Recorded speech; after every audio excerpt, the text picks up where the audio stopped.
History is full of dreams turned into nightmares and fortunes vanished in the blink of an eye. From flowers that sparked frenzies to cities that never existed, these are the top 10 historical bubbles that ended in total ruin. Stick around because the stories behind these incredible financial disasters will shock you, amaze you, and teach you lessons about greed, human nature, and the price of blind speculation. At number 10, we uncover one of history's strangest and most devastating financial illusions, the Poirier bubble. Imagine a nation that existed only on paper, yet managed to capture the dreams and fortunes of countless investors. In the 1820s, during a period when Latin American independence movements were attracting global attention and European capital, a Scottish adventurer named Gregor MacGregor introduced himself as the Cazique of Poirier, a supposedly fertile kingdom located along the Mosquito Coast in modern-day Honduras. With charismatic flair, he produced a dazzling guidebook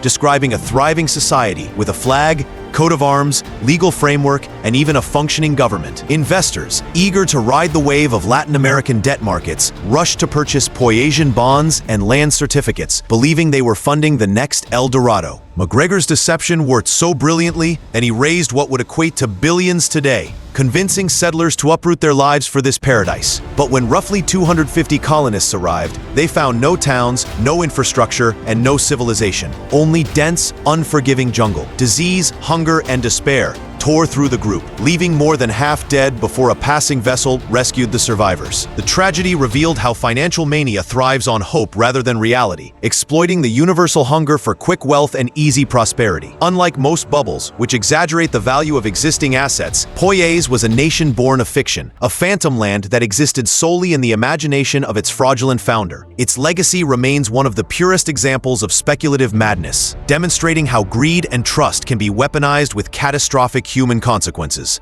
At number 9, we dive into the golden sands of the Florida land boom, a spectacle of ambition, speculation, and disaster that perfectly mirrored the excesses of the Roaring '20s. After World War I, America was riding a wave of unprecedented prosperity, fueled by mass consumerism, rapid urban growth, and the new freedom of the automobile. Florida, marketed as a sun-drenched paradise of endless beaches, palm trees, and tax-friendly laws, became the symbol of the American dream.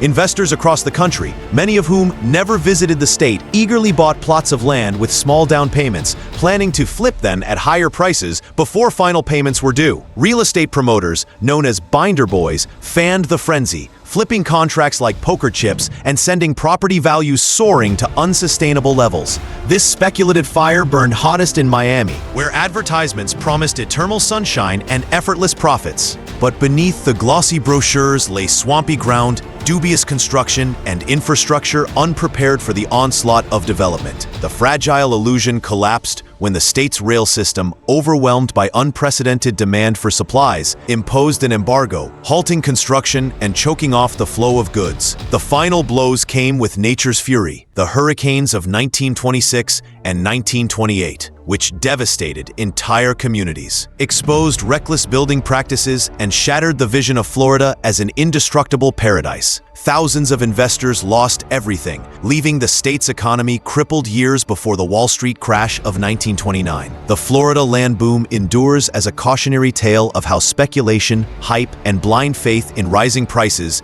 can create a mirage of wealth, one that vanishes the moment reality strikes. At number 8, we journey back to Victorian Britain, where the unstoppable engine of progress fueled one of the most spectacular speculative manias in history, the railway mania of the 1840s.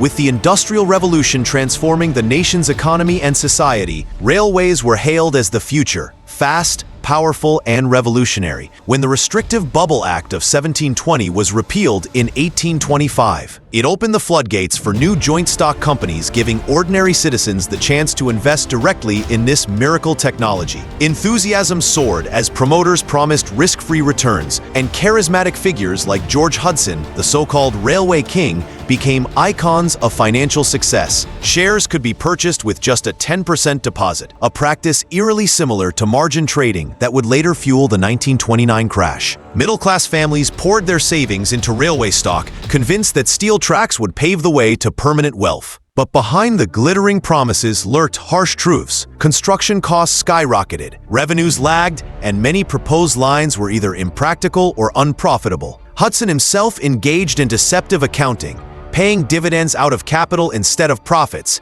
masking the fragility of the boom. When the Bank of England raised interest rates in 1845, confidence cracked and the illusion unraveled. Investors faced catastrophic losses, with many families financially ruined and trust in public companies shattered.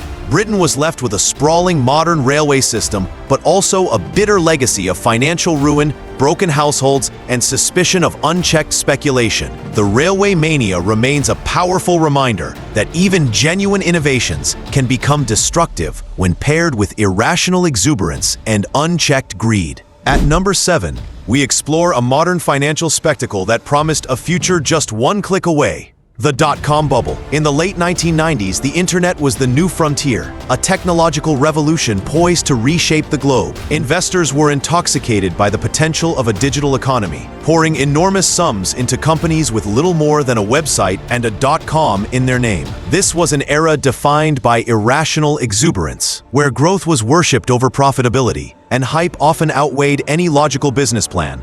Pets.com, with its iconic sock puppet mascot, raised $82.5 million despite glaring operational flaws, such as the unsustainable cost of shipping heavy pet food nationwide. Thousands of startups, many with flashy marketing campaigns but weak fundamentals, surfaced almost overnight, creating a speculative frenzy that drove the Nasdaq up by an astonishing 500% between 1995 and 2000. But when interest rates rose and reality intruded, the bubble burst spectacularly. By March 2000, the market lost 10% of its value in weeks, and by 2002, the Nasdaq had collapsed nearly 77%, erasing over $5 trillion in market capitalization. Companies like Webvan and Pets.com went bankrupt, leaving a trail of broken dreams and shattered fortunes. Yet amidst the devastation, the crash was a form of necessary market correction, clearing space for survivors like Amazon and eBay, which refined their models and ultimately built the foundation for the sustainable digital economy we rely on today. The dot-com bubble stands as a vivid example of how technological promise, when paired with unchecked speculation, can produce both enormous wealth and catastrophic ruin. At number 6, we enter the world of mortgages, global finance, and the illusory American dream.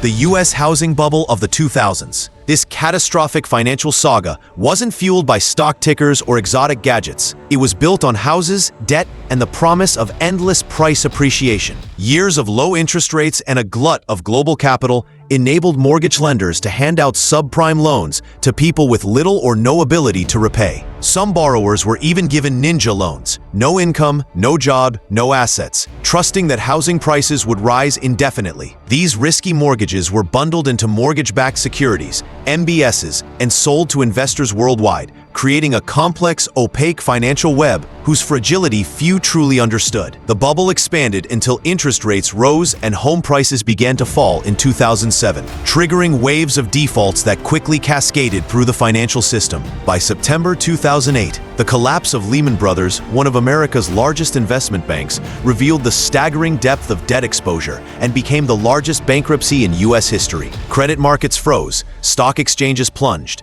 and trillions of dollars in wealth evaporated, sending economies worldwide into freefall. The housing crisis caused widespread unemployment, bank failures, and profound social consequences, demonstrating that when speculation and leverage combine with overconfidence in perpetually rising prices, the results can be catastrophic.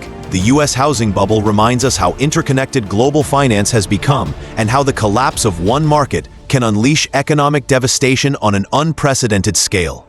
At number 5, we step into the electrifying era of jazz, automobiles, and speculative mania. The roaring 20s stock market bubble. America was riding a wave of post-war optimism, technological breakthroughs, and a sense that prosperity would last forever. Ordinary citizens, from executives to cab drivers, eagerly entered the stock market, often buying shares on margin, putting down as little as 10% of the stock's value while borrowing the rest. Media hype and celebrated financiers, including figures like Charles Mitchell and Michael Meehan, convinced the public that investing was foolproof, while warnings of excessive speculation were ignored. Key industries, such as radio, automobiles, and electrical appliances, became magnets for speculative capital, driving share prices to astronomical heights. The frenzy reached its peak in September 1929, with glamour stocks like RCA manipulated to record levels. The crash began gradually, but panic struck on Black Thursday, October 24th, and reached full force on Black Tuesday, October 29th, when millions of shares were dumped in chaos. Within a month, the Dow Jones Industrial Average lost nearly half its value, and by 1932, it had plunged 89%, sparking the Great Depression. Unemployment soared, banks failed, and families faced unimaginable hardships. The psychological toll was immense, with despair driving increased suicide rates, while legends of frantic investors jumping from windows became part of the mythos of Wall Street. The Roaring Twenties bubble remains an enduring lesson in greed, leverage, and the dangers of believing that prosperity is permanent, showing how euphoria can blind an entire nation to the fragility of its financial foundations.